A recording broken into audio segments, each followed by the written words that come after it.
Sherlock Holmes. The Adventure of the Musgrave Ritual by Arthur Conan Doyle, read by Edward Raleigh.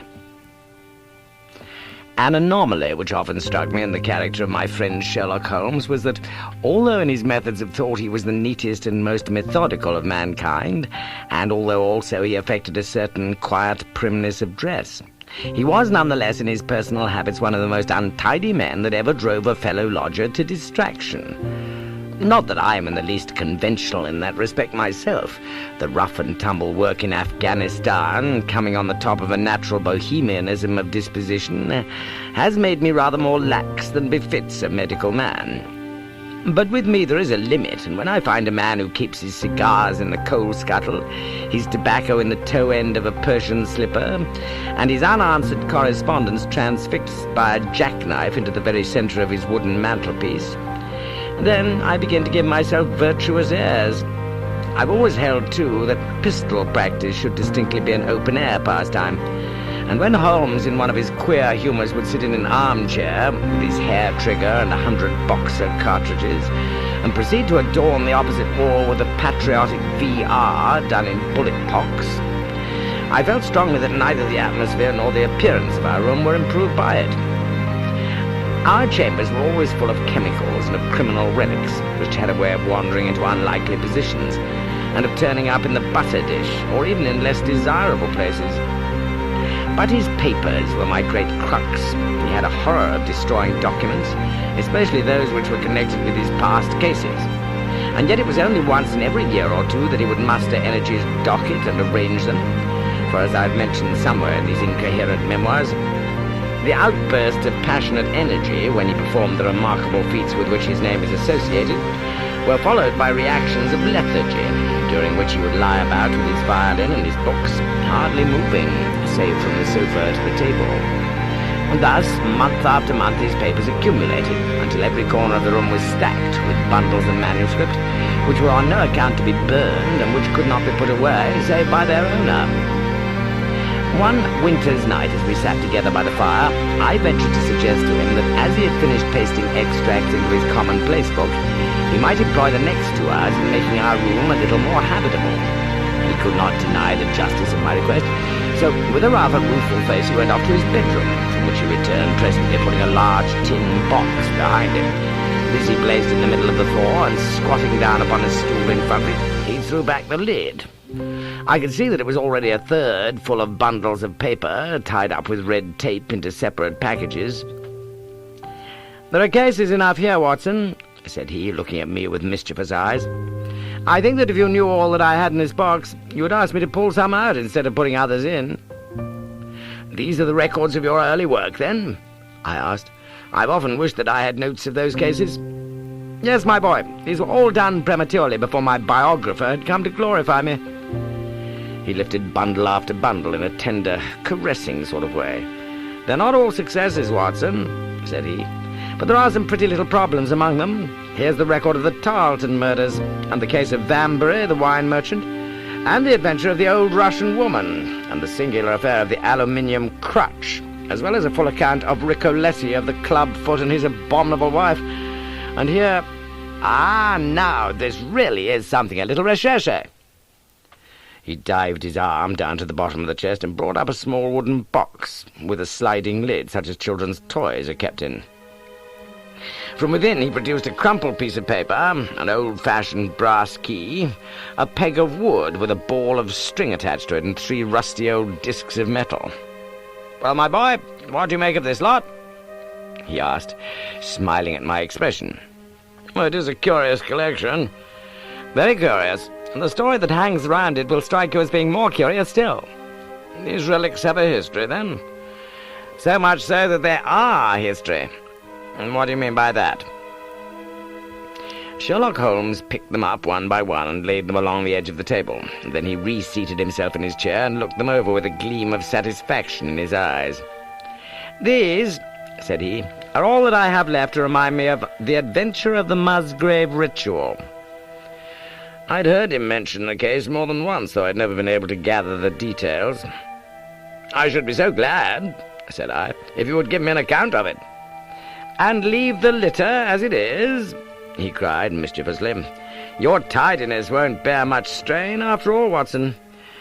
But I should be glad that you should add this case to your annals, for there are points in it which make it quite unique in the criminal records of this, or I believe of any other country. A collection of my trifling achievements would certainly be incomplete, which contain no account of this very singular business. You may remember how the affair of the Glorious Scot, and my conversation with the unhappy man whose fate I told you of, first turned my attention in the direction of the profession which has become my life's work. You see me now when my name has become known far and wide, and when I am generally recognized, both by the public and by the official force, as being a final court of appeal in doubtful cases. Even when you knew me first, at the time of the affair which you have commemorated in A Study in Scarlet, I had already established a considerable, though not a very lucrative, connection. You can hardly realize, then, how difficult I found it at first, and how long I had to wait before I succeeded in making any headway. When I first came up to London, I had rooms in Montague Street, just round the corner from the British Museum. And there I waited, filling in my too abundant leisure time by studying all those branches of science which might make me more efficient. Now and again, cases came in my way, principally through the introduction of old fellow students. For during my last years at the university, there was a good deal of talk there about myself and my methods. The third of these cases was that of the Musgrave Ritual, and it is to the interest which was aroused by that singular chain of events and the large issues which proved to be at stake that I trace my first stride towards the position which I now hold. Reginald Musgrave had been in the same college as myself, and I had some slight acquaintance with him.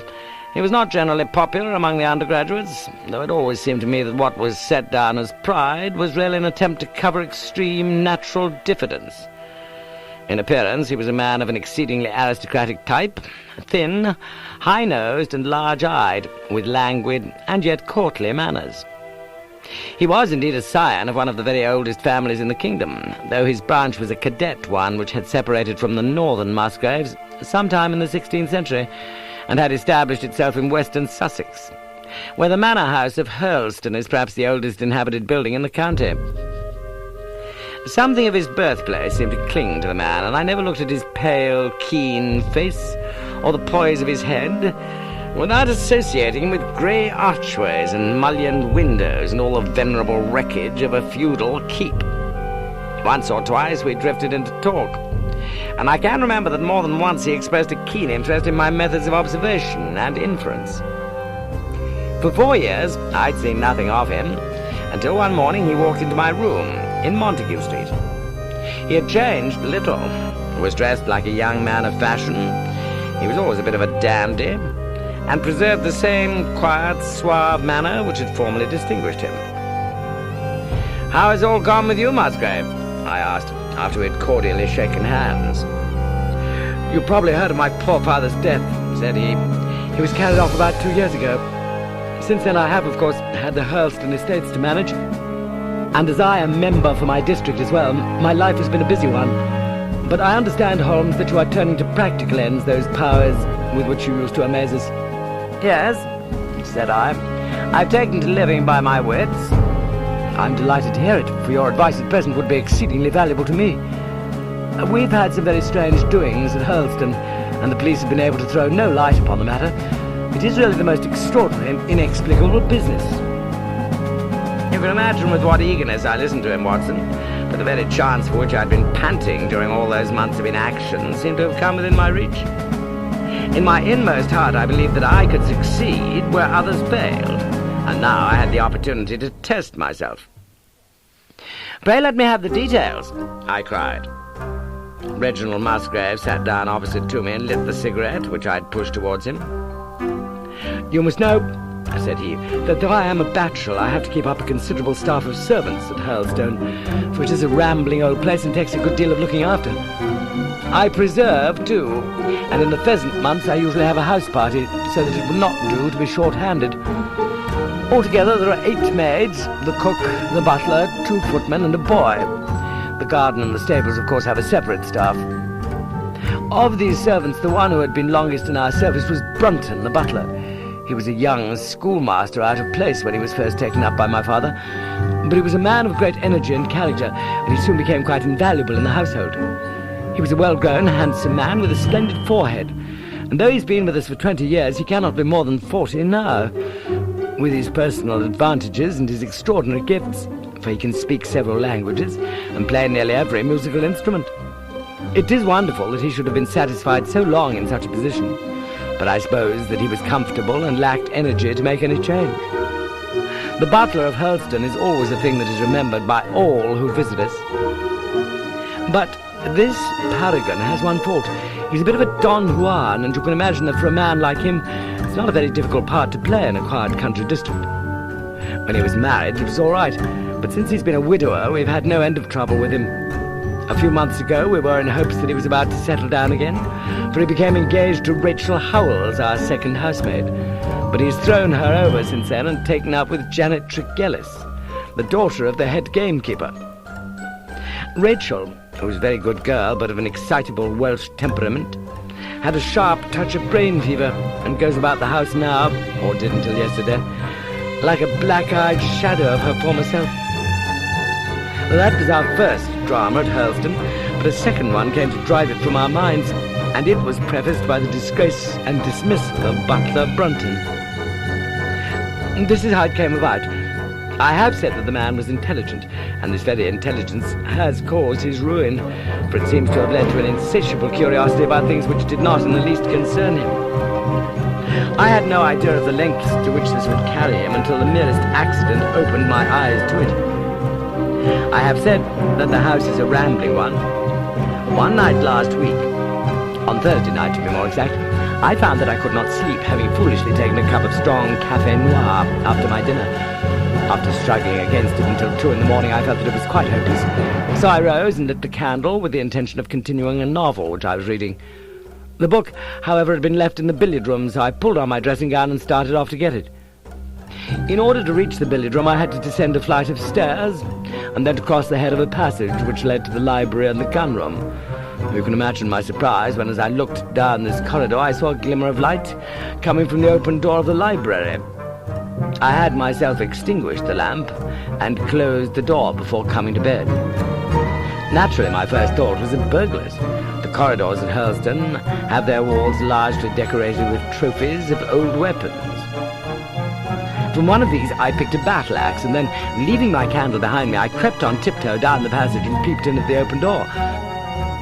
Brunton, the butler, was in the library. He was sitting, fully dressed, in an easy chair with a slip of paper, which looked like a map, upon his knee, and his forehead sunk forward upon his hand in deep thought. I stood, dumb with astonishment, watching him from the darkness. A small taper on the edge of the table shed a feeble light, which sufficed to show me that he was fully dressed. Suddenly, as I looked, he rose from his chair, and walking over to a bureau at the side, he unlocked it and drew out one of the drawers. From this he took a paper, and returning to his seat, he flattened it out beside the taper on the edge of the table, and began to study it with minute attention. My indignation at this calm examination of our family documents overcame me so far that I took a step forward, and Brunton, looking up, saw me standing in the doorway. He sprang to his feet, his face turned livid with fear, and he thrust into his breast the chart-like paper, which he had been originally studying. "So," said I, "this is how you repay the trust which we reposed in you. You will leave my service tomorrow." He bowed with the look of a man who is utterly crushed and slunk past me without a word. The taper was still on the table, and by its light I glanced to see what the paper was which Brinton had taken from the bureau. To my surprise, it was nothing of any importance at all, but simply a copy of the questions and answers in the singular old observance called the Musgrave Ritual.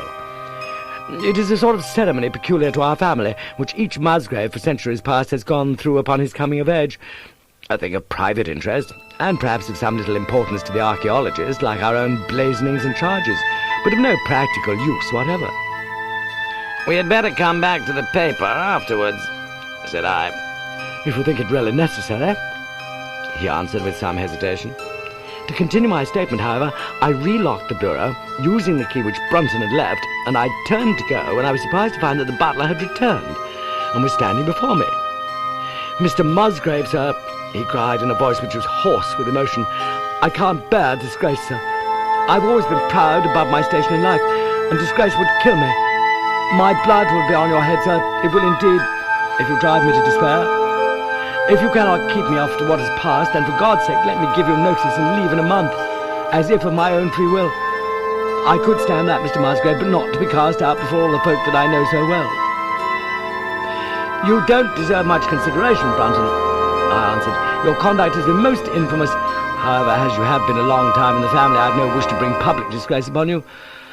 A month, however, is too long. Take yourself away in a week, and give what reason you like for going. Only a week, sir, he cried in a despairing voice. A fortnight, say at least a fortnight. A week, I repeated, and you may consider yourself to have been very lenient and dealt with. He crept away, his face sunk upon his breast like a broken man, while I put out the light and returned to my room. For 2 days after this, Brunton was most assiduous in his attention to his duties. I made no allusion to what had passed, and waited with some curiosity to see how he would cover his disgrace. On the third morning, however, he did not appear, as was his custom, after breakfast to receive my instructions for the day. As I left the dining room, I happened to meet Rachel Howells, the maid. I've told you that she had only recently recovered from an illness, and was looking so wretchedly pale and wan that I remonstrated with her for being at work. "You should be in bed," I said. "Come back to your duties when you're stronger." She looked at me with so strange an expression that I began to suspect that her brain was affected. "I'm strong enough, Mr. Musgrave," said she. "We will see what the doctor says," I answered. "You must stop work now, and when you go downstairs, just say that I wish to see Brunton." "The butler is gone," said she. "Gone? Gone where?" "He's gone. No one has seen him. He's not in his room." "Oh, yes, he is gone. He is gone." She fell back against the wall with shriek after shriek of laughter, while I, horrified at this sudden hysterical attack, rushed to the bell to summon help. The girl was taken to her room, still screaming and sobbing, while I made inquiries about Brunton. There was no doubt about it that he had disappeared. His bed had not been slept in. He'd been seen by no one since he'd retired to his room the night before. And yet it was difficult to see how he could have left the house, as both windows and doors were found to be fastened in the morning. His clothes, his watch, and even his money were in his room, but the black suit which he usually wore was missing. His slippers, too, were gone, but his boots were left behind. Where, then, could butler Brunton have gone in the night, and what could have become of him now? Of course, we searched the house from cellar to garret, but there was no trace of him. It is, as I've said, a labyrinth of an old house, especially the original wing, which is now practically uninhabited, but we ransacked every room and cellar without discovering the least sign of the missing man. It was incredible to me that he could have gone away leaving all his property behind him, and yet where could he be? I called in the local police, but without success. Rain had fallen on the night before, and we examined the lawn and the paths all round the house, but in vain. Matters were in this state when a new development quite drew our attention away from the original mystery. For 2 days, Rachel Howells had been so ill, sometimes delirious, sometimes hysterical, that a nurse had been employed to sit up with her at night. On the third night after Brunton's disappearance, the nurse, finding her patient sleeping nicely, had dropped into a nap in the armchair, when she woke in the early morning to find the bed empty, the window open, and no signs of the invalid. I was instantly aroused, and with the 2 footmen started off at once in search of the missing girl. It was not difficult to tell the direction which she had taken, for, starting from under her window, we could follow her footmarks easily across the lawn to the edge of the mere, where they vanished, close to the gravel path which leads out of the grounds. Well, the lake there is 8 foot deep, and you can imagine our feelings when we saw that the trail of the poor demented girl came to an end at the edge of it. Of course, we had the drags at once, and set to work to recover the remains, but no trace of the body could we find. On the other hand, we brought to the surface an object of a most unexpected kind. It was a linen bag which contained within it a mass of old rusted and discoloured metal and several dull-coloured pieces of pebble or glass. This strange find was all that we could get from the mere, and although we made every possible search and inquiry yesterday, we know nothing of the fate either of Rachel Howells or Richard Brunton. The county police are at their wits' end, and I've come up to you as a last resource.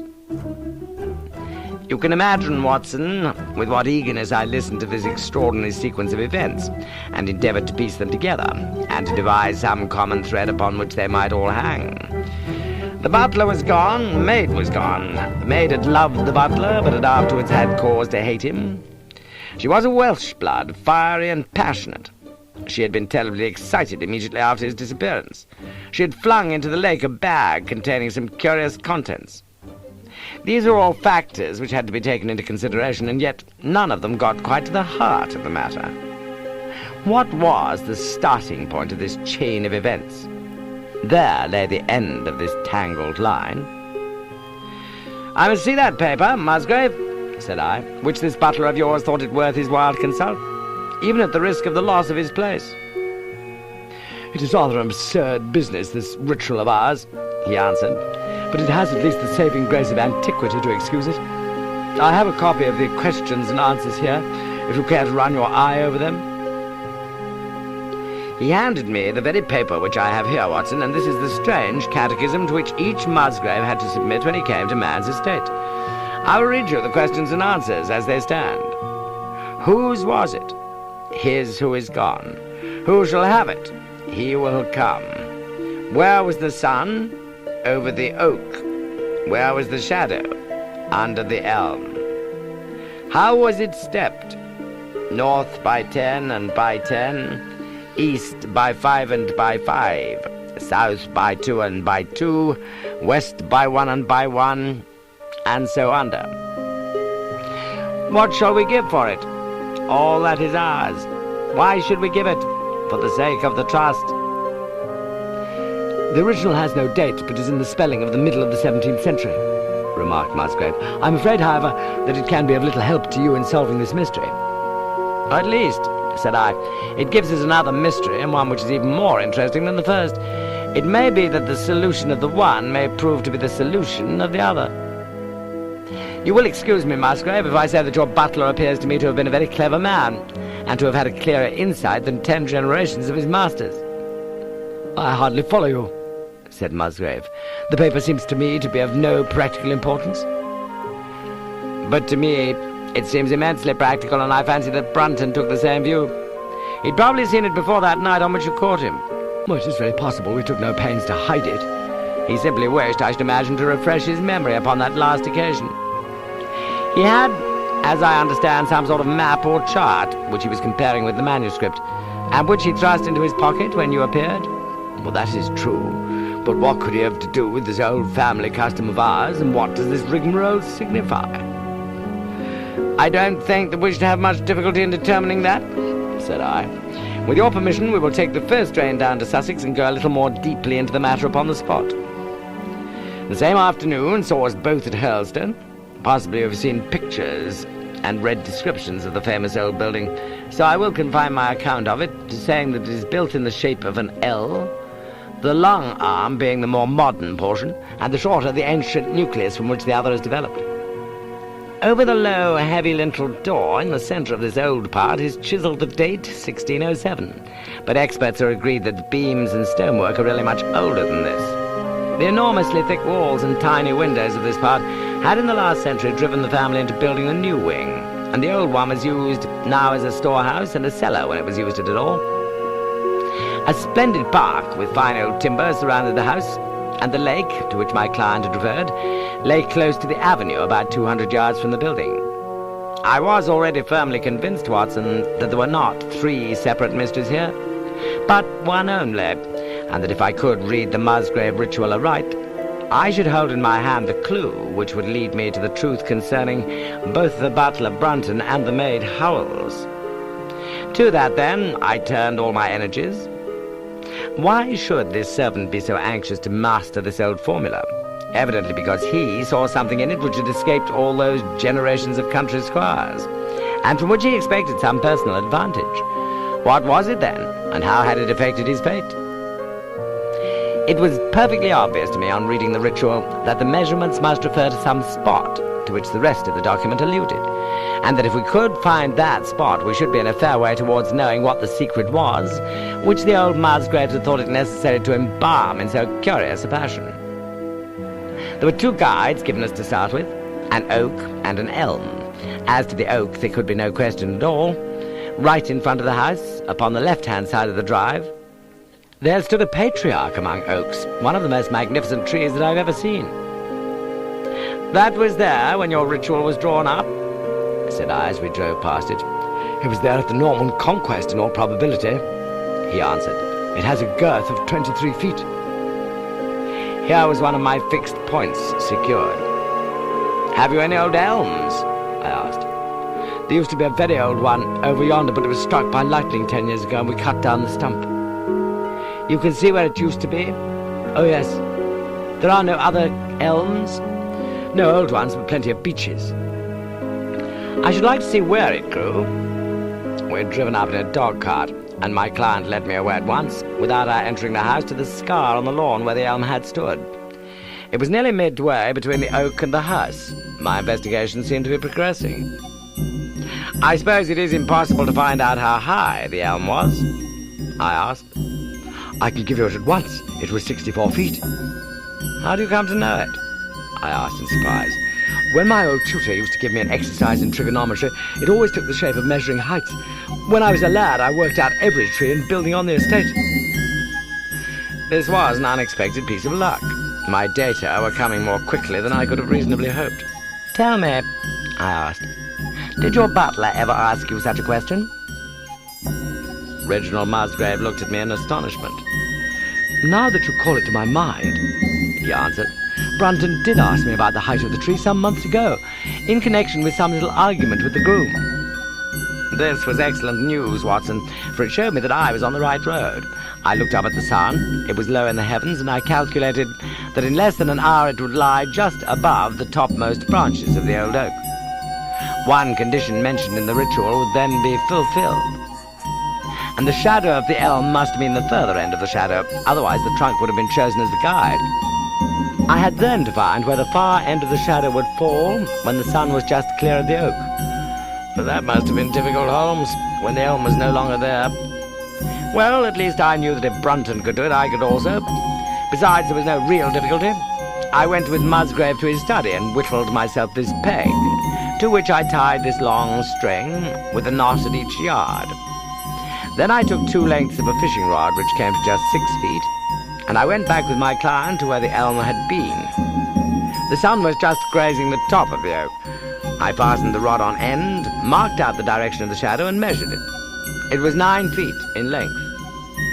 Of course, the calculation now was a simple one. If a rod of 6 foot threw a shadow of 9 foot, a tree of 64 foot would throw one of 96 foot, and the line of the one would of course be the line of the other. I measured out the distance, which brought me almost to the wall of the house, and I thrust a peg into the spot. You can imagine my exultation, Watson, when, within 2 inches of my peg, I saw a conical depression in the ground. I knew that it was the mark made by Brunton in his measurements, and that I was still upon his trail. From this starting point, I proceeded to step, having first taken the cardinal points by my pocket compass. 10 steps with each foot took me along parallel with the wall of the house, and again I marked my spot with a peg. Then I carefully paced off 5 to the east and 2 to the south. It brought me to the very threshold of the old door. 2 steps to the west meant now that I was to go 2 paces down the stone-flagged passage, and this was the place indicated by the ritual. Never have I felt such a cold chill of disappointment, Watson. For a moment, it seemed to me that there must be some radical mistake in my calculations. The setting sun shone full upon the passage floor, and I could see that the old foot-worn grey stones with which it was paved were firmly cemented together and had certainly not been moved for many a long year. Brunton had not been at work here. I tapped upon the floor, but it sounded the same all over, and there was no sign of any crack or crevice. But fortunately Musgrave, who had begun to appreciate the meaning of my proceedings, and who was now as excited as myself, took out his manuscript to check my calculations. "And under," he cried. "You have omitted the 'and under.'" I had thought that it meant that we were to dig, but now, of course, I saw at once that I was wrong. "There is a cellar under this, then?" I cried. "Yes, and as old as the house. Down here through this door." We went down a winding stone stair, and my companion, striking a match, lit a large lantern which stood on a barrel in the corner. In an instant it was obvious that we had at last come upon the true place, and that we'd not been the only people to visit the spot recently. It had been used for the storage of wood, but the billets, which had evidently been littered over the floor, were now piled at the sides so as to leave a clear space in the middle. In this space lay a large and heavy flagstone, with a rusted iron ring in the centre, to which a thick shepherd's check muffler was attached. "By Jove!" cried my client. "That's Brunton's muffler. I've seen it on him and could swear to it. What has the villain been doing here?" At my suggestion, a couple of the county police were summoned to be present, and I then endeavoured to raise the stone by pulling on the cravat. I could only move it slightly, and it was with the aid of one of the constables that I succeeded at last in carrying it to one side. A black hole yawned beneath, into which we all peered, while Musgrave, kneeling at the side, pushed down the lantern. A small chamber about 7 feet deep and 4 feet square lay open to us. At one side of this was a squat, brass-bound wooden box, the lid of which was hinged upwards, with this curious old-fashioned key projecting from the lock. It was furred outside by a thick layer of dust, and damp and worms had eaten through the wood, so that a crop of livid fungi was growing on the inside of it. Several discs of metal, old coins apparently, such as I hold here, were scattered over the bottom of the box, but it contained nothing else. At the moment, however, we had no thought for the old chest, for our eyes were riveted upon that which crouched beside it. It was the figure of a man clad in a suit of black, who squatted down upon his hams with his forehead sunk upon the edge of the box and his 2 arms thrown out on each side of it. The attitude had drawn all the stagnant blood to the face, and no man could have recognized that distorted, liver-colored countenance.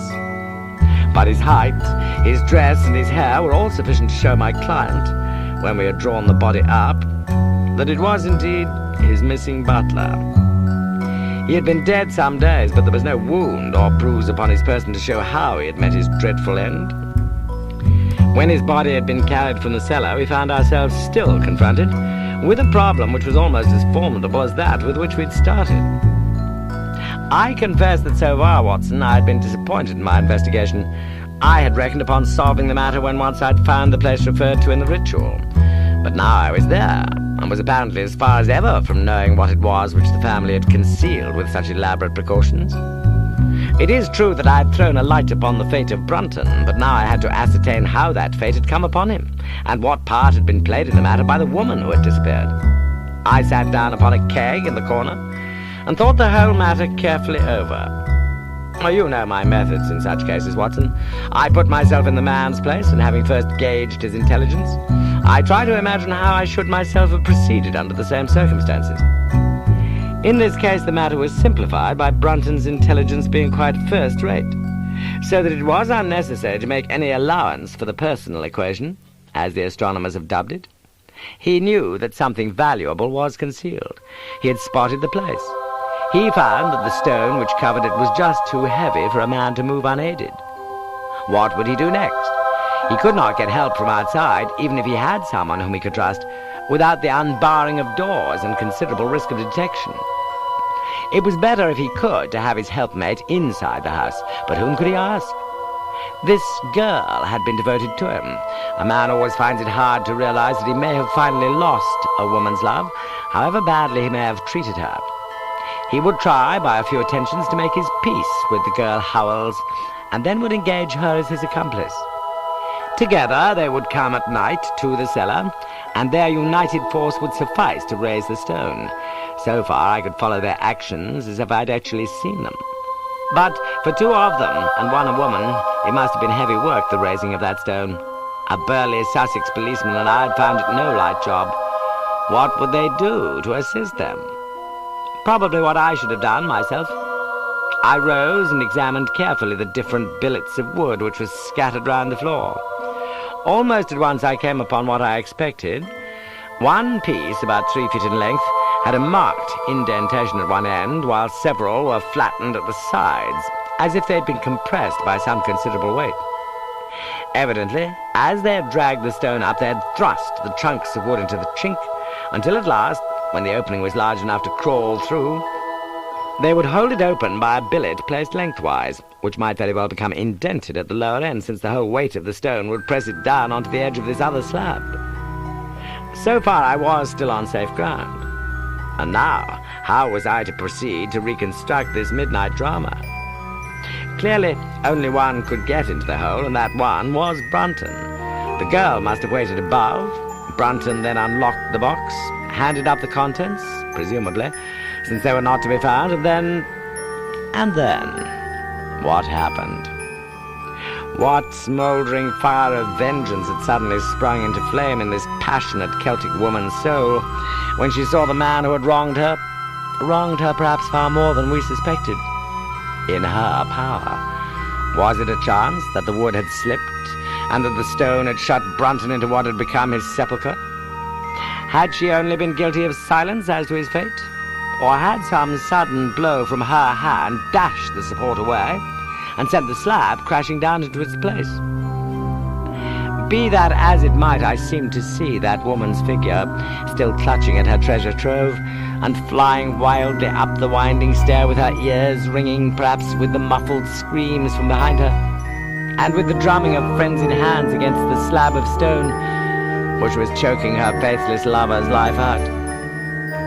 Here was the secret of her blanched face, her shaken nerves, her peals of hysterical laughter on the next morning. But what had been in the box?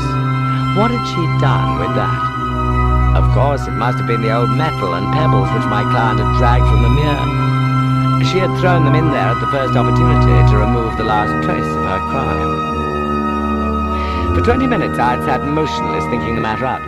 Musgrave still stood with a very pale face, swinging his lantern and peering down into the hole. "These are coins of Charles I," said he, holding out the few which had been left in the box. "You see, we were right in fixing your date for the ritual." "We may find something else of Charles I cried, as the probable meaning of the first two questions of the ritual broke suddenly upon me. "Let me see the contents of the bag which you fished from the mere." We ascended to his study, and he laid the debris before me. I could understand his regarding it as of small importance when I looked at it, for the metal was almost black and the stones lustreless and dull. I rubbed one of them on my sleeve, however, and it glowed afterwards like a spark in the dark hollow of my hand. The metalwork was in the form of a double ring, but it had been bent and twisted out of its original shape. "You must bear in mind," said I, "that the royal party made head in England even after the death of the king, and that when they at last fled, they probably left many of their most precious possessions buried behind them, with the intention of returning for them in more peaceful times." "My ancestor, Sir Ralph Musgrave, was a prominent cavalier, and the right-hand man of Charles II in his wanderings," said my friend. "Ah, indeed," I answered. "Well now, I think that really should give us the last link that we wanted. I must congratulate you on coming into the possession, though in rather a tragic manner, of a relic which is of great intrinsic value, but of even greater importance as an historical curiosity." "What is it, then?" he gasped in astonishment. "It is nothing less than the ancient crown of the kings of England." "The crown?" "Precisely. Consider what the ritual says. How does it run? Whose was it? His who is gone. That was after the execution of Charles. Then, who shall have it? He who will come. That was Charles II, whose advent was already foreseen. There can, I think, be no doubt that this battered and shapeless diadem once encircled the brows of the royal Stuarts." "Well, and how came it in the pond?" "Ah, that is a question which will take some time to answer." And with that I sketched out to him the whole long chain of surmise and of proof which I had constructed. The twilight had closed in, and the moon was shining brightly in the sky before my narrative was finished. "And how was it, then, that Charles did not get his crown when he returned?" asked Musgrave, pushing back the relic into its linen bag. "Ah, there you lay your finger upon the one point which we shall probably never be able to clear up. It is likely that the Musgrave who held the secret died in the interval, and by some oversight left this guide to his descendant, without explaining the meaning of it.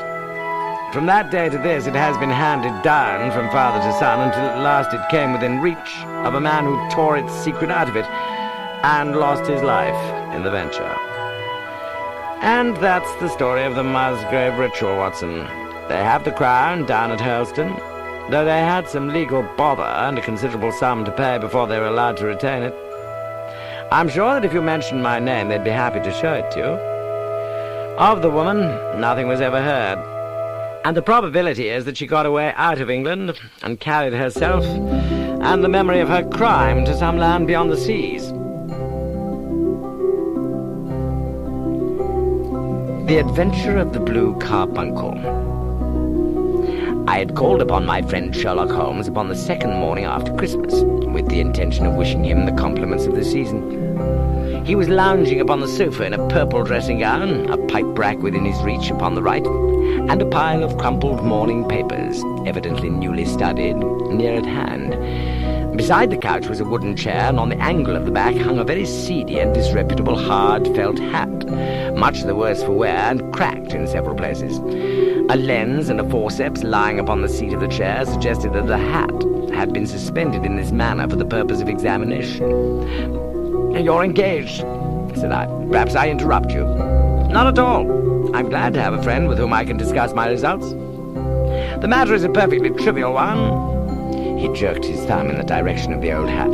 "But there are points in connection with it which are not entirely devoid of interest, and even of instruction." I seated myself in his armchair and warmed my hands before his crackling fire, for a sharp frost had set in, and the windows were thick with the ice crystals. "I suppose," I remarked, "that homely as it looks, this thing has some deadly story linked onto it, that it is the clue which will guide you in the solution of some mystery and the punishment of some crime."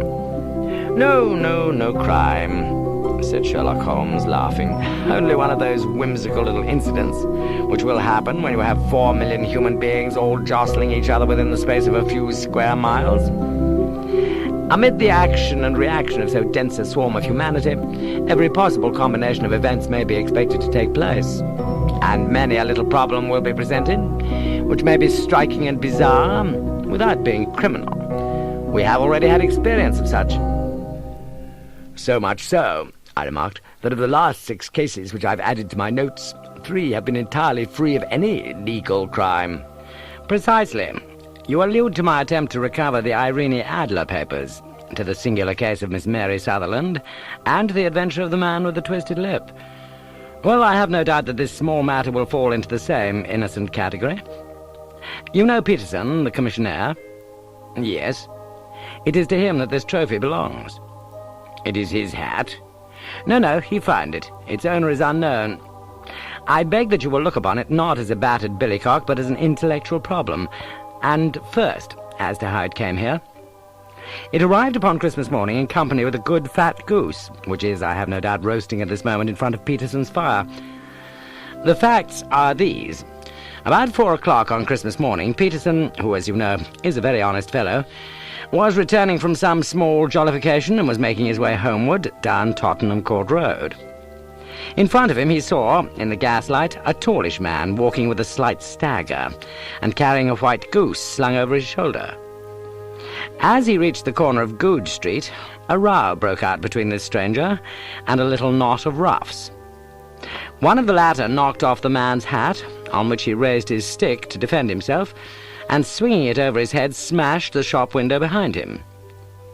Peterson had rushed forward to protect the stranger from his assailants, but the man, shocked at having broken the window, and seeing an official-looking person in uniform rushing towards him, dropped his goose, took to his heels and vanished amid the labyrinth of small streets which lie at the back of Tottenham Court Road.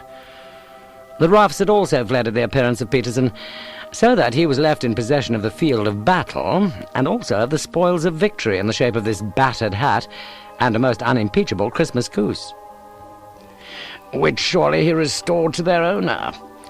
My dear fellow, there lies the problem. It is true that "For Mrs. Henry Baker" was printed upon a small card which was tied to the bird's left leg, and it is also true that the initials H.B. are legible upon the lining of this hat. But as there are some thousands of Bakers and some hundreds of Henry Bakers in this city of ours, it is not easy to restore lost property to any one of them. What, then, did Peterson do?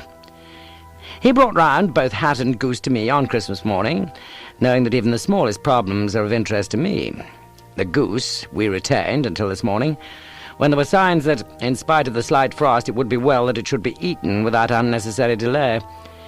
Its finder has carried it off, therefore, to fulfill the ultimate destiny of a goose, while I continue to retain the hat of the unknown gentleman who lost his Christmas dinner.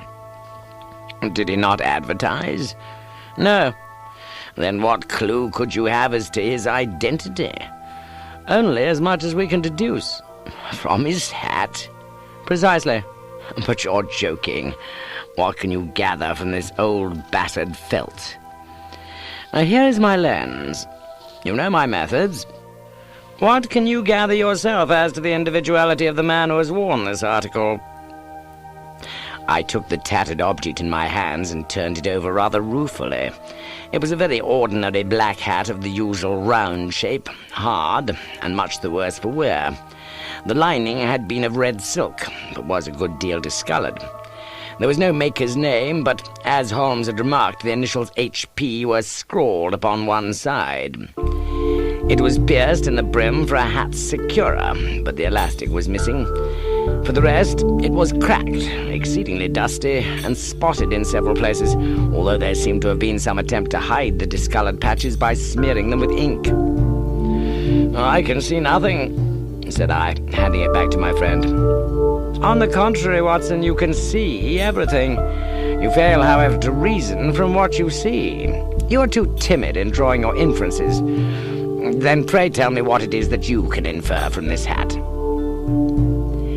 He picked it up and gazed at it in the peculiar introspective fashion which was characteristic of him. "Well, it is perhaps less suggestive than it might have been," he remarked, "and yet there are a few inferences which are very distinct, and a few others which represent at least a strong balance of probability. That the man was highly intellectual is of course obvious upon the face of it, and also that he was fairly well-to-do within the last 3 years, although he has now fallen upon evil days. He had foresight, but has less now than formerly, pointing to a moral retrogression, which, when taken with the decline of his fortunes, seems to indicate some evil influence, probably drink, at work upon him. This may account also for the obvious fact that his wife has ceased to love him." "My dear Holmes." "He has, however, retained some degree of self-respect," he continued, disregarding my remonstrance. "He is a man who leads a sedentary life, goes out little, is out of training entirely, is middle-aged, has grizzled hair, which he has had cut within the last few days, and which he anoints with lime cream. Now, these are the more patent facts which are to be deduced from his hat. Also, by the way, that it is extremely improbable that he has gas laid on in his house." "You are certainly joking, Holmes." "Not in the least. Is it possible that even now, when I give you these results, you are unable to see how they're attained? Oh, I have no doubt that I'm very stupid, but I must confess that I'm unable to follow you. For example, how did you deduce that this man was intellectual?" For answer, Holmes clapped the hat upon his head. It came right over the forehead and settled upon the bridge of his nose. "It is a question of cubic capacity," said he. "A man with so large a brain must have something in it." "The decline of his fortunes, then." "This hat is 3 years old. These flat brims curled at the edge came in then. It is a hat of the very best quality. Look at the band of ribbed silk and the excellent lining. If this man could afford to buy so expensive a hat 3 years ago, and has had no hat since, then he has assuredly gone down in the world." Well, that is clear enough, certainly. But how about the foresight of the moral retrogression?" Sherlock Holmes laughed. "Here is the foresight," said he, putting his finger upon the little disc and loop of the hat securer. "They're never sold upon hats. If this man ordered one, it is a sign of a certain amount of foresight, since he went out of his way to take this precaution against the wind. But since we see that he has broken the elastic and has not troubled to replace it, it is obvious that he has less foresight now than formerly, which is a distinct proof of a weakening nature. On the other hand, he has endeavoured to conceal some of these stains upon the felt by daubing them with ink, which is a sign that he's not entirely lost his self-respect." "Your reasoning is certainly plausible." "The further points, that he is middle-aged, that his hair is grizzled, that it has been recently cut, and that he uses lime cream, are all to be gathered from a close examination of the lower part of the lining. The lens discloses a large number of hair ends, clean cut by the scissors of the barber. They all appear to be adhesive, and there is a distinct odor of lime cream. This dust, you will observe, is not the gritty grey dust of the street, but the fluffy brown dust of the house, showing that it has been hung up indoors most of the time. While the marks of moisture upon the inside are proof positive that the wearer perspired very freely, and could therefore hardly be in the best of training. But his wife, you said that she had ceased to love him. This hat has not been brushed for weeks. When I see you, my dear Watson, with a week's accumulation of dust upon your hat, and when your wife allows you to go out in such a state, I shall fear that you also have been unfortunate enough to lose your wife's affection. But he might be a bachelor. Nay, he was bringing home the goose as a peace offering to his wife. Remember the card upon the bird's leg? Oh, you have an answer to everything. But how on earth do you deduce that the gas is not laid on in his house? One tallow stain, or even two, might come by chance. But when I see no less than 5, I think that there can be little doubt that the individual must be brought into frequent contact with burning tallow. Walks upstairs at night, probably with his hat in one hand and a guttering candle in the other.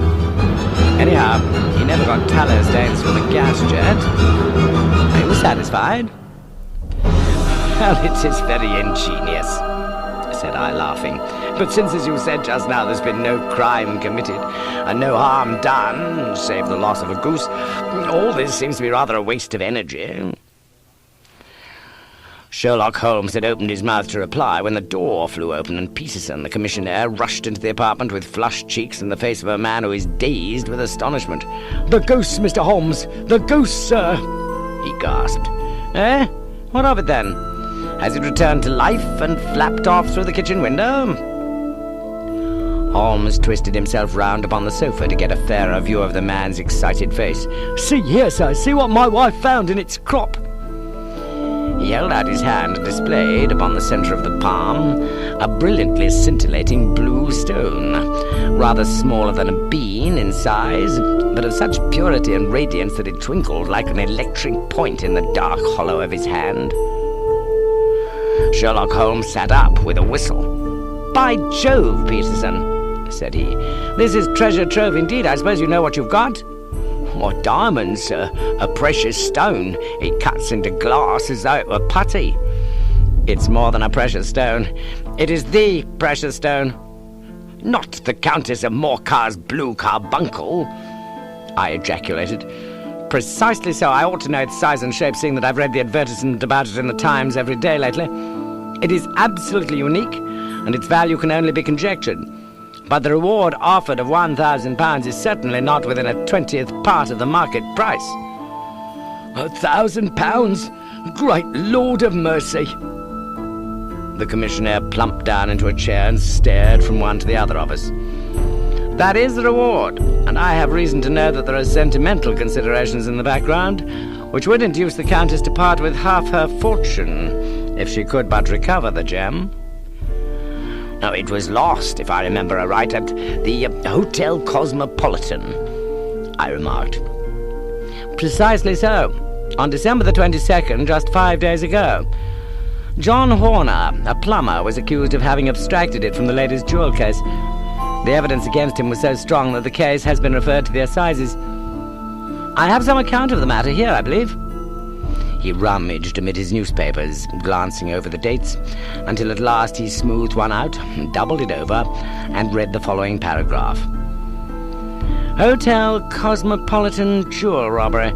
John Horner, 26, plumber, was brought up upon the charge of having upon the 22nd instant abstracted from the jewel case of the Countess of Morcar the valuable gem known as the blue carbuncle. James Ryder, upper attendant at the hotel, gave his evidence to the effect that he had shown Horner up to the dressing-room of the Countess of Morcar upon the day of the robbery, in order that he might solder the second bar of the grate, which was loose. He had remained with Horner some little time, but had finally been called away. On returning, he found that Horner had disappeared, that the bureau had been forced open, and that the small Morocco casket in which, as it afterwards transpired, the Countess was accustomed to keep her jewel, was lying empty upon the dressing-table. Ryder instantly gave the alarm, and Horner was arrested the same evening. But the stone could not be found either upon his person or in his rooms. Catherine Cusack, maid of the Countess, deposed to having heard Ryder's cry of dismay on discovering the robbery, and to having rushed into the room where she found matters as described by the last witness. Inspector Bradstreet, B Division, gave evidence as to the arrest of Horner, who struggled frantically and protested his innocence in the strongest terms. Evidence of a previous conviction for robbery having been given against the prisoner, the magistrate refused to deal summarily with the offence, but referred it to the assizes. Horner, who had shown signs of intense emotion during the proceedings, fainted away at the conclusion and was carried out of court. So much for the police court, said Holmes, thoughtfully tossing aside the paper. The question for us now to solve is the sequence of events leading from a rifled jewel case at one end to the crop of a goose in Tottenham Court Road at the other. You see, Watson, our little deductions have suddenly assumed a much more important and less innocent aspect. Here is the stone. The stone came from the goose. And the goose came from Mr. Henry Baker, the gentleman with the bad hat, and all the other characteristics with which I've bored you. So now we must set ourselves very seriously to finding this gentleman and ascertaining what part he has played in this little mystery. To do this, we must try the simplest means first, and these lie undoubtedly in an advertisement in all the evening papers. If this fail, I shall have recourse to other methods. What will you say? Well, give me a pencil and that slip of paper. Now then, found at the corner of Gould Street a goose and a black felt hat. Mr. Henry Baker can have the same by applying at 6:30 this evening at 221B Baker Street. That is clear and concise.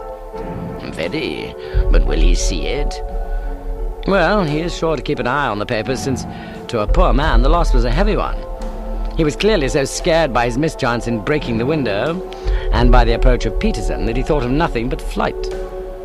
But since then he must have bitterly regretted the impulse which caused him to drop his bird. Then again, the introduction of his name will cause him to see it, for everyone who knows him will direct his attention to it. Here you are, Peterson. Run down to the advertising agency and have this put in the evening papers. In which, sir? Oh, in the Globe, Star, Pall Mall, St. James's, Evening News, Standard, Echo, and any others that occur to you? Very well, sir. And this stone? Ah, yes, I shall keep the stone, thank you. And I say, Peterson, just buy a goose on your way back and leave it here with me, for we must have one to give to this gentleman in place of the one which your family is now devouring. When the commissionaire had gone, Holmes took up the stone and held it against the light. It's a bonny thing, said he. Just see how it glints and sparkles. Of course, it is a nucleus and focus of crime. Every good stone is. They're the devil's pet baits. In the larger and older jewels, every facet may stand for a bloody deed. This stone is not yet 20 years old.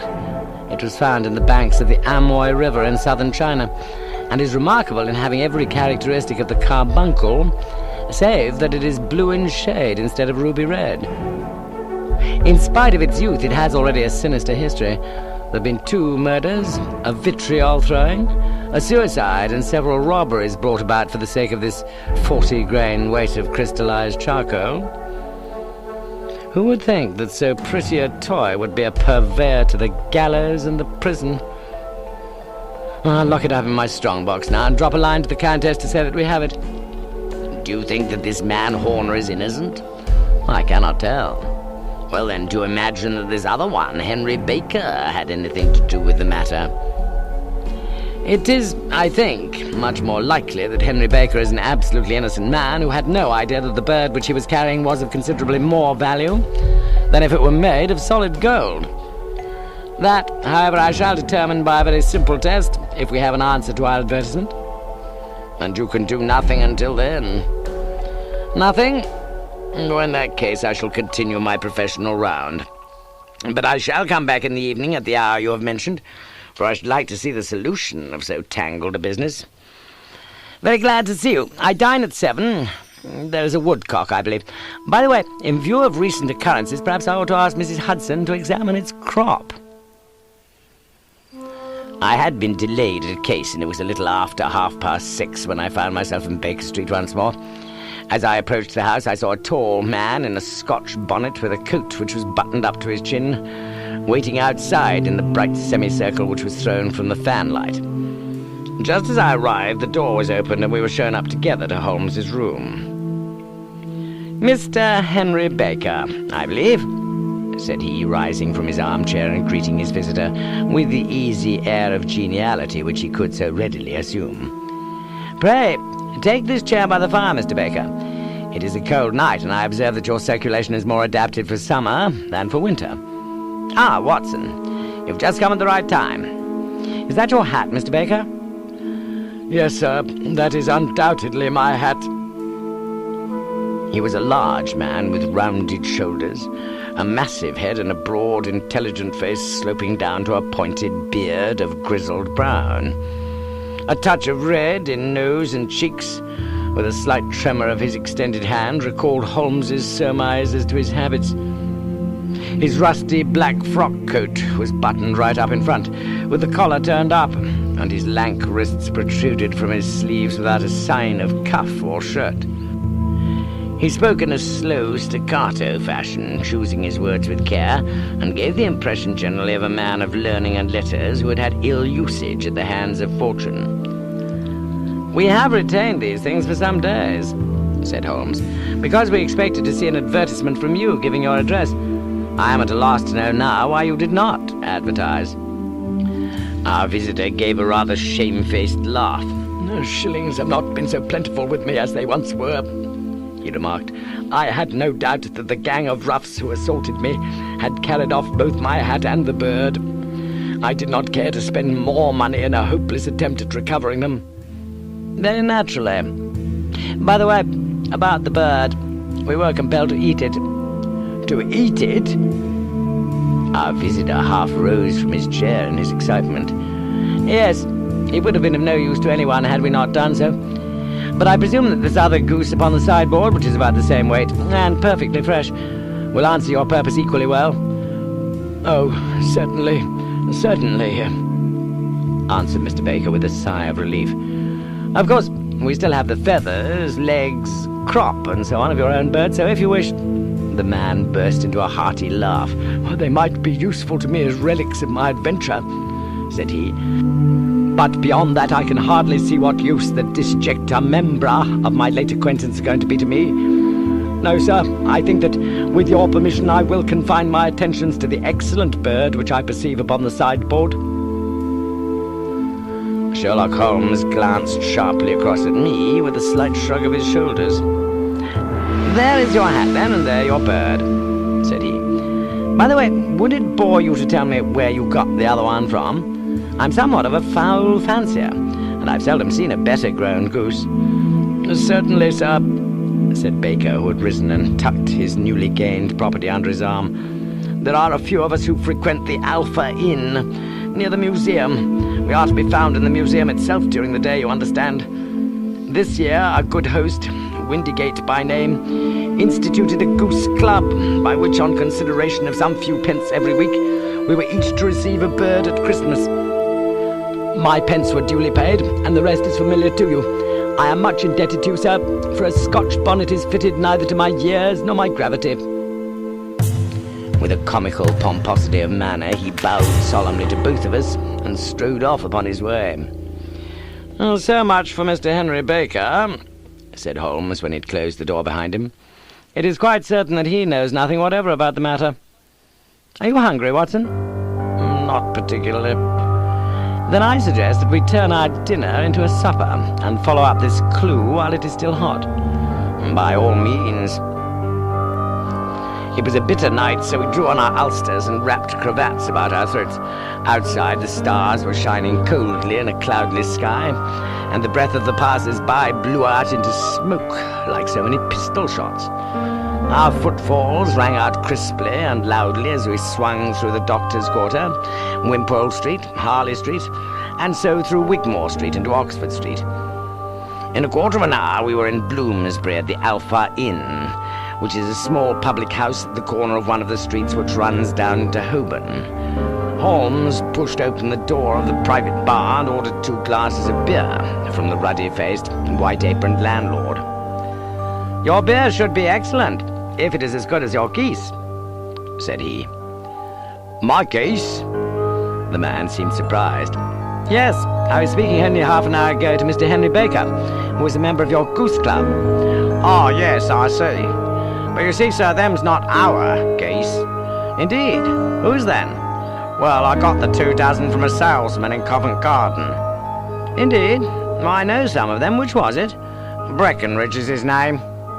"Ah, I don't know him. Well, here's your good health, landlord, and prosperity to your house. Good night." "Now for Mr. Breckenridge," he continued, buttoning up his coat as we came out into the frosty air. "Remember, Watson, that though we have so homely a thing as a goose at one end of this chain, we have at the other a man who will certainly get 7 years penal servitude unless we can establish his innocence. It is possible that our inquiry may but confirm his guilt. But in any case we have a line of investigation which has been missed by the police, and which a singular chance has placed in our hands. Let us follow it out to the bitter end. Faces to the south then, and quick march." We passed across Holborn, down Endale Street, and so through a zigzag of slums to Covent Garden Market. One of the largest stalls bore the name of Breckenridge upon it, and the proprietor, a horsey-looking man with a sharp face and trim side whiskers, was helping a boy to put up the shutters. "Good evening. It's a cold night," said Holmes. The salesman nodded and shot a questioning glance at my companion.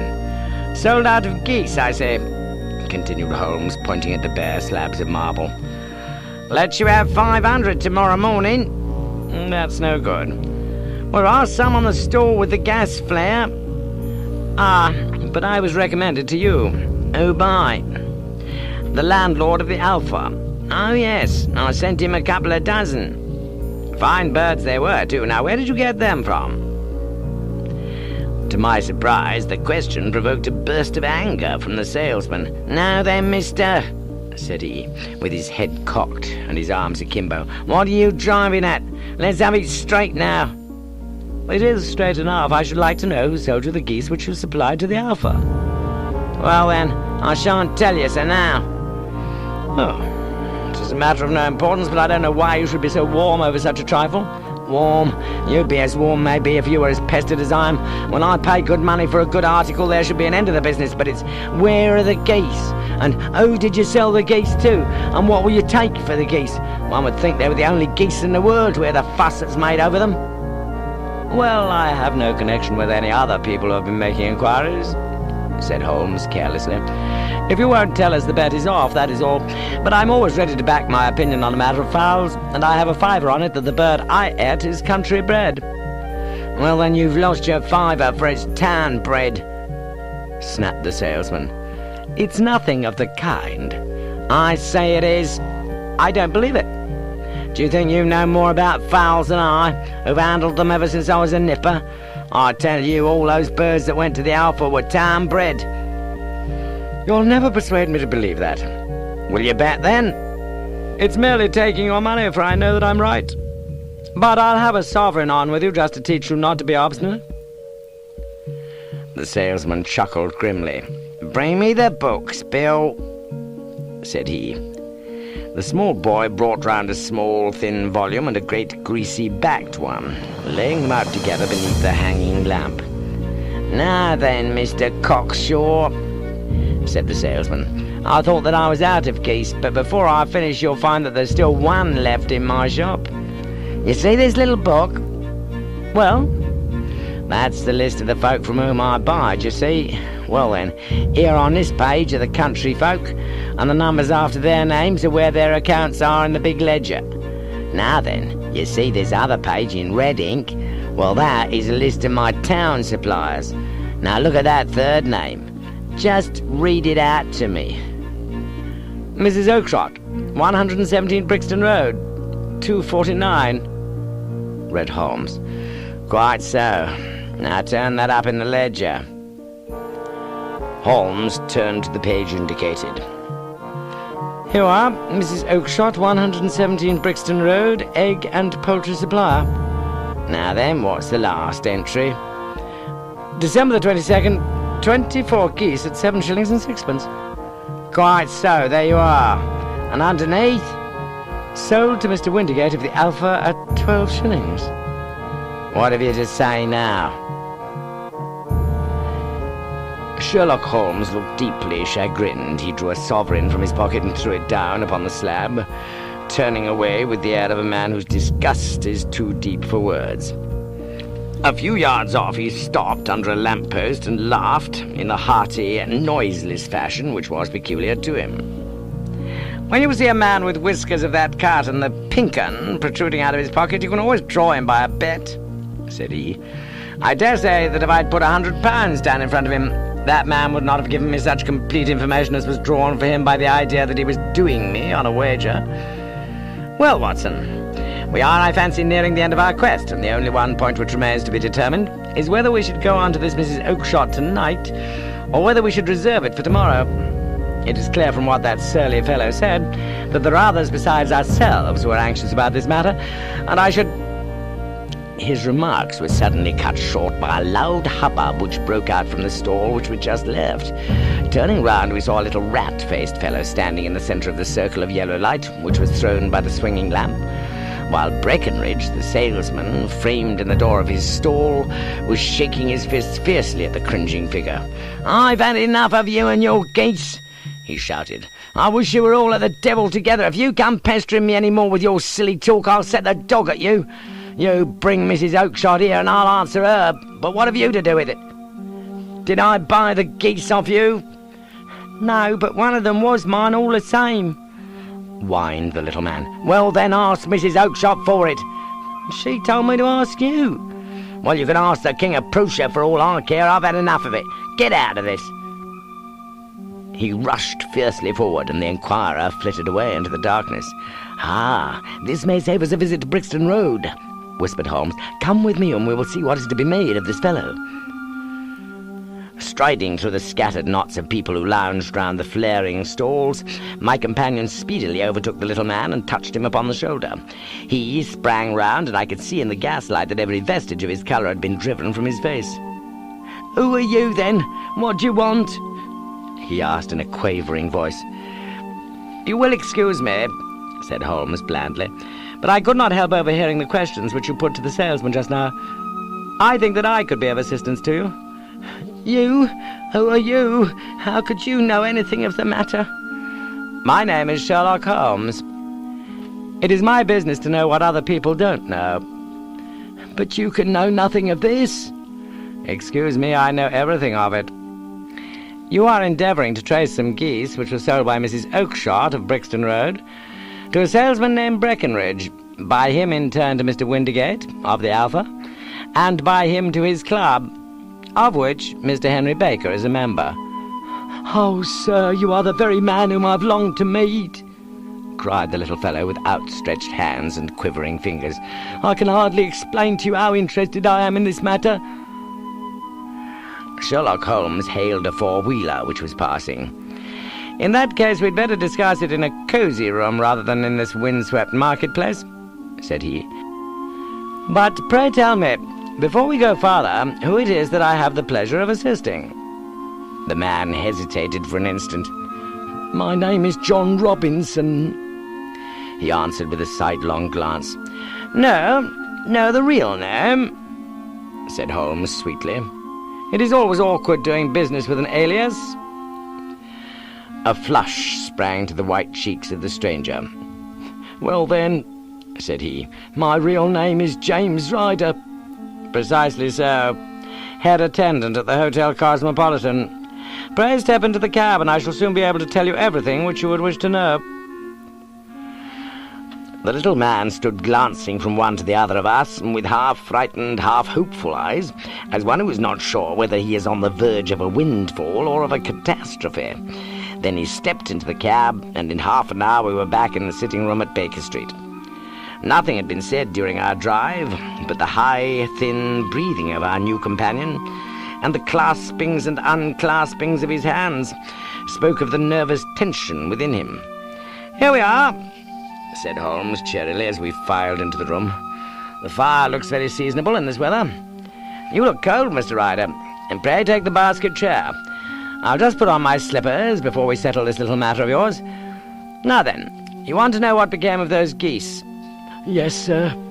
"Or rather, I fancy, of that goose. It was one bird, I imagine, in which you were interested. White, with a black bar across the tail." Ryder quivered with emotion. "Oh, sir," he cried, "can you tell me where it went to?" "It came here." "Here?" "Yes, and a most remarkable bird it proved. I don't wonder that you should take an interest in it. It laid an egg after it was dead. The bonniest, brightest little blue egg that ever was seen. I have it here, in my museum." Our visitor staggered to his feet and clutched the mantelpiece with his right hand. Holmes unlocked his strong box and held up the blue carbuncle, which shone out like a star with a cold, brilliant, many-pointed radiance. Ryder stood glaring with a drawn face, uncertain whether to claim or to disown it. "The game's up, Ryder," said Holmes quietly. "Hold up, man, or you'll be into the fire. Give him an arm back into his chair, Watson. He's not got blood enough to go in for felony with impunity. Give him a dash of brandy. So, now he looks a little more human. What a shrimp it is, to be sure." For a moment he had staggered and nearly fallen, but the brandy brought a tinge of colour into his cheeks, and he sat staring with frightened eyes at his accuser. "I have almost every link in my hands and all the proofs which I could possibly need, so there's little which you need tell me. Still, that little may as well be cleared up to make the case complete. You had heard, Ryder, of this blue stone of the Countess of Morcar's?" "It was Catherine Cusack who told me of it," said he in a crackling voice. "I see. Her ladyship's waiting maid. Well, the temptation of sudden wealth so easily acquired was too much for you, as it has been for better men before you. But you were not very scrupulous in the means you used. It seems to me, Ryder, that there is the making of a very pretty villain in you. You knew that this man Horner, the plumber, had been concerned in some such matter before, and that suspicion would rest the more readily upon him. What did you do then? You made some small job in my lady's room, you and your confederate Cusack, and you managed that he should be the man sent for. Then, when he had left, you rifled the jewel case, raised the alarm, and had this unfortunate man arrested. You then—" Ryder threw himself down suddenly upon the rug and clutched at my companion's knees. "For God's sake, have mercy!" he shrieked. "Think of my father, of my mother. It break their hearts. I never went wrong before. I never will again. I swear it. Oh, I swear it on a Bible. Oh, don't bring it into court. For Christ's sake, don't." "Get back into your chair," said Holmes sternly. "It is very well to cringe and crawl now, but you thought little enough of this poor Horner in the dock for a crime of which he knew nothing." I will fly, Mr. Holmes. I'll leave the country, sir. Then the charge against him will break down." We'll talk about that. And now let us hear a true account of the next act. How came the stone into the goose, and how came the goose into the open market? Tell us the truth, for there lies your only hope of safety." Ryder passed his tongue over his parched lips. "I will tell you it just as it happened, sir," said he. "When Horner had been arrested, it seemed to me that it would be best for me to get away with the stone at once, for I did not know at what moment the police might not take it into their heads to search me and my room. There was no place about the hotel where it would be safe. I went out, as if on some commission, and I made for my sister's house. She'd married a man named Oakshott and lived in Brixton Road, where she fattened fowls for the market. All the way there, every man I met seemed to me to be a policeman or a detective, and for all that it was a cold night, the sweat was pouring down my face before I came to the Brixton Road. My sister asked me what was the matter and why I was so pale, but I told her that I'd been upset by the jewel robbery at the hotel. Then I went to the backyard and smoked a pipe and wondered what it would be best to do. I had a friend once called Maudsley who went to the bad and has just been serving his time in Pentonville. One day he'd met me and fell to talk about the ways of thieves now they could get rid of what they stole. I knew that he would be true to me, for I knew one or two things about him. So I made up my mind to go right on to Kilburn, where he lived, and take him into my confidence. He would show me how to turn the stone into money, and how to get to him in safety. I thought of the agonies I'd gone through in coming to the hotel. I might at any moment be seized and searched, and there'd be the stone in my waistcoat pocket.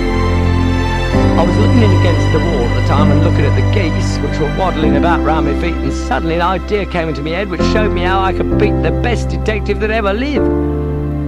My sister had told me some weeks before that I might have the pick of her geese for a Christmas present, and I knew she was always as good as her word. I would take my goose now, and in it I would carry my stone to Kilburn. There was a little shed in the yard, and behind this I drove one of the birds. A fine big one, white, with a barred tail.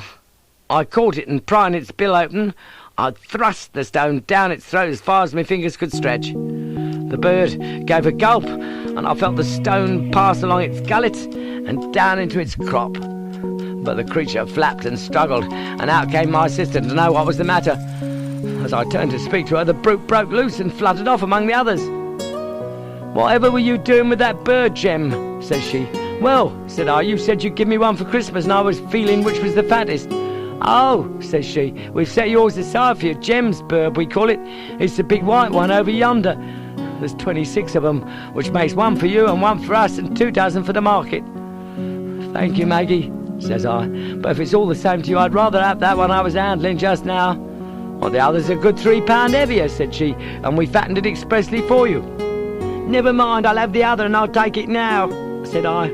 "Oh, just as you like," says she, a little huffed. "Which is it you want, then?" "That white one with the barred tail right in the middle of the flock." "Oh, very well, kill it and take it with you." Well, I did what she said, Mr. Holmes, and I carried the bird all the way to Kilburn. I told me pal what I'd done, for he was a man that it was easy to tell a thing like that to. He laughed until he choked, and we got a knife and opened the goose. My heart turned to water, for there was no sign of the stone, and I knew that some terrible mistake had occurred. I left the bird, rushed back to my sister's, and hurried in the backyard. There was not a bird to be seen there. "Where are they all, Maggie?" I cried. "Gone to the dealers, Jim." "Which dealers?" "Breckenridge of Covent Garden." "But was there another with a barred tail?" I asked. "The same as the one I chose?" "Yes, Jem. There were 2 barred-tailed ones, and I could never tell them apart." Well, then of course I saw it all, and I ran off as hard as my feet would carry me to this man Breckenridge. But he'd sold the lot at once, and not one word would he tell me as to where they'd gone. You heard him yourselves tonight. Well, he's always answered me like that. My sister thinks that I'm going mad. Sometimes I think that I am myself. And now I am myself a branded thief without ever having touched the wealth for which I sold my character. God help me! God help me! He burst into convulsive sobbing with his face buried in his hands. There was a long silence, broken only by his heavy breathing and by the measured tapping of Sherlock Holmes's fingertips upon the edge of the table. Then my friend rose and threw open the door. "Get out," said he. "What, sir?" "Oh, heaven bless you." "No more words. Get out." And no more words were needed. There was a rush, a clatter upon the stairs, the bang of a door, and the crisp rattle of running footfalls from the street. "After all, Watson," said Holmes, reaching up his hand for his clay pipe, "I am not retained by the police to supply their deficiencies. If Horner were in danger, it would be another thing, but this fellow will not appear against him, and the case must collapse.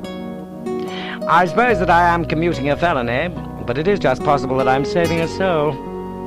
This fellow will not go wrong again. He is too terribly frightened. Send him to jail now, and you make him a jailbird for life. Besides, it is the season of forgiveness. Chance has put in our way a most singular and whimsical problem, and its solution is its own reward. If you will have the goodness to touch the bell, Doctor, we will begin another investigation, in which, also, a bird will be the chief feature."